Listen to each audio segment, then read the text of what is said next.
living color. My name is Adam Fornell, and I played Carl Hanratty. I'm Matthew Feinstein, and I played Frank Abagnale Sr. When your mother walked into that dance hall in Montfauchard, what did she see? Through the haze of champagne, did she notice my brain or my college degree? My favorite part of the show was definitely the rehearsal process leading up to it and getting able to practice this role in this huge show with all my friends and an incredible team. I think my favorite part was probably the journey he goes on, because he goes from being someone who seems put together and seems very suave and seems like he has everything figured out, to at the end being completely broken and then eventually dying.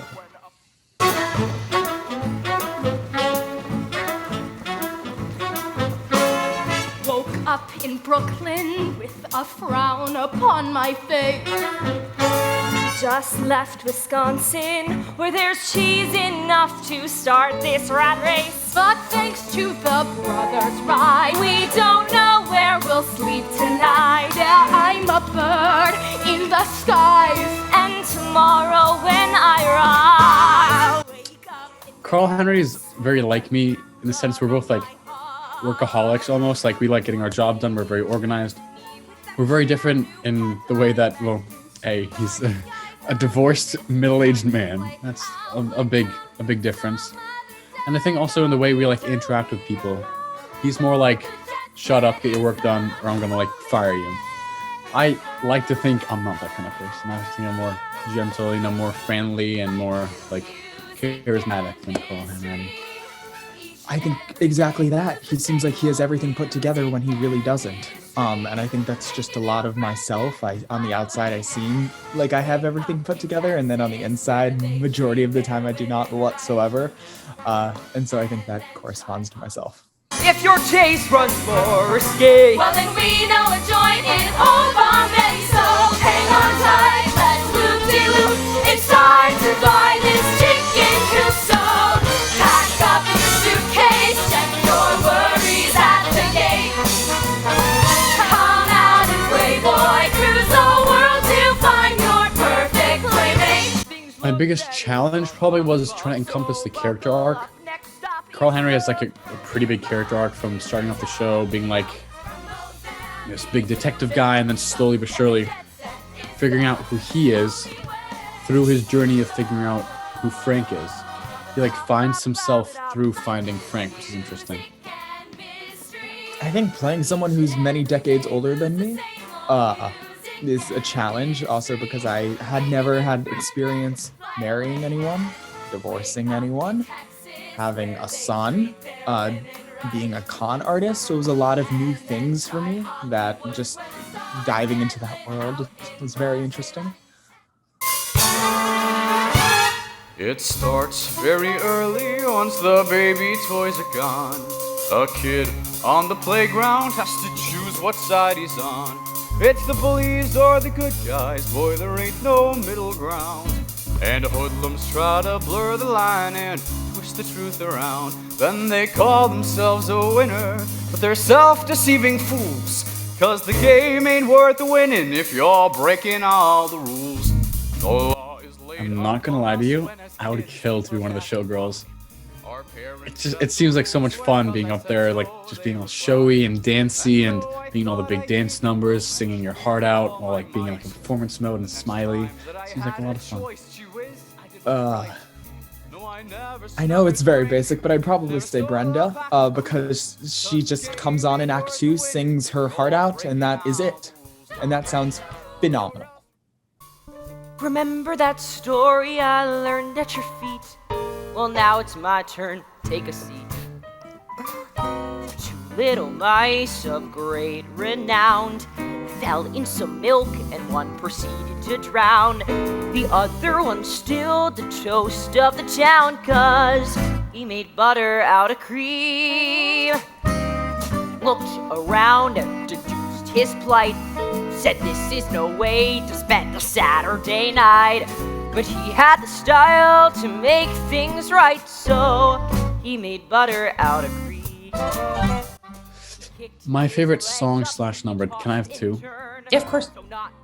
My first one is Stuck Together at the end of the show. Me and You, Bringing You Home. It's honestly the most fun I've ever had on stage. Like every single night. Yes. It's great. The whole cast is there. We sing our hearts out to each other. It's sweet. And then Jet Set is just such a well put together number. Like all the choreography with the stairs and everything. And like the whole scheme of it and the showgirls and the music is incredible. The jazz, the harmonies. It's just an incredible number. Your turn, Dad. I really enjoy Live in Living Color because you get to see just because that's the first time we're introduced to the world, especially when the show opens and there's no color, and then all of a sudden you see all of these just tens of people in all of these colorful costumes with colorful lighting with the band. It's really, really special. Time was almost up until he made coffee out of beans.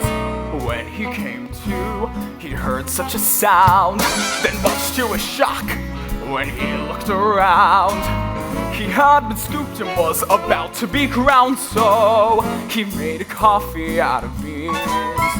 He marched to the south and he stomped to the north. He had to race against fate. He did the cucaracha till there's tears poured forth. Then senior things began to percolate. He held his breath. A good takeaway, I think, is specifically with my character, just how to kind of look cool on stage, because that's something I didn't think I can do, and I think I did a fine job with that. So thinking like everything is under control, I think is a good thing. I've looked into so many lives, but never at my own. The trail I've left is such a damn cliche. The lonely wife, the house for sale, a million nights alone to wish you had the things you threw away.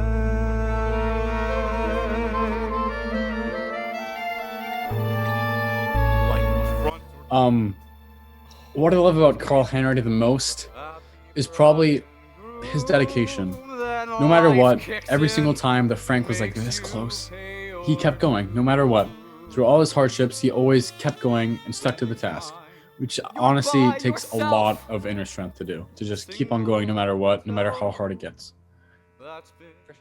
I love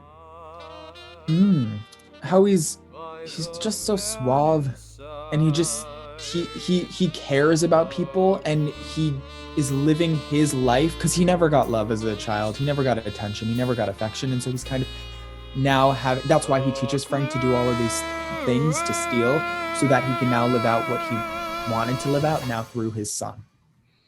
Well, don't you love the Yuletide fun? There's joy and cheer for everyone.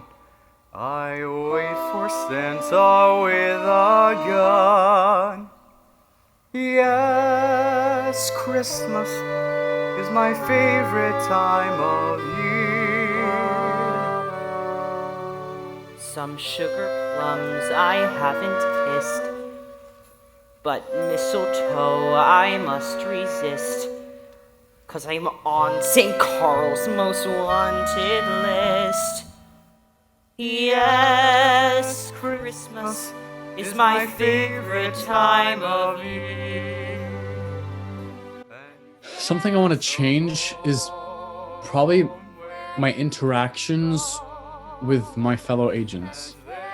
I feel like I want to bring more of that like rigid and sturdiness in order to bring more contrast when I go into big numbers like Don't Break the Rules and I start wildly dancing on stage. I think that kind of juxtaposition is a lot of what Carl Hanratty is. There's a lot of like him trying to make himself seem like this other person. Then when you really get inside, it's like this whole other being. I want to kind of play on that a bit more. I think have moments in the beginning where he is almost failing, and then because I sort of played it was Act 1, everything was perfect, and then Act 2, everything fell apart. But I think sort of starting to show glimpses in Act 1 of him falling apart, I think will then make it just even more impactful in Act 2 when he is really falling apart. Mr. Abagnale. Please! Frank! Frank, your son needs you now. What can I do for him that he can't do better for himself? You can tell him it's time to stop. You can tell him to come in. You may be the only one who can. Then I think we're all in trouble, Carl. Hell, the kid used to see me as Frank Sinatra, Jesus Christ, and JFK all rolled into one. I couldn't live up to that. I did the best I could. I told him I loved him every day. Maybe you should have told him not to commit grand larceny. Way of the world, Carl. Our fathers screw us up.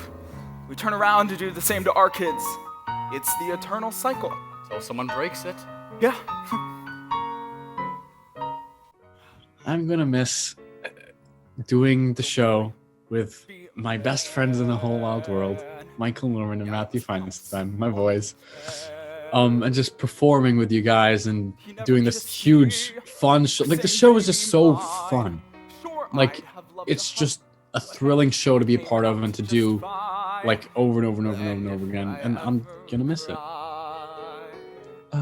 Honestly, the music, first of all, is, I think, some of my favorite music I've ever got to work on for a show, whether I was in the song or not. And then also just how fun it is and how exhilarating it is, and it's just upbeat, and it's funny, and it's sad, and it's just all the feelings, and it's pretty much like everything you want in a musical: singing, dancing, acting, comedy.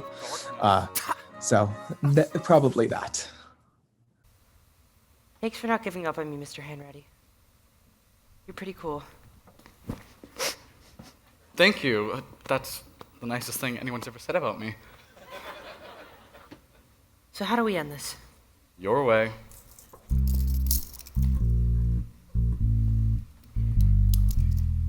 Stop your sobbing, kid, before I shoot. Your nose is running on my only suit.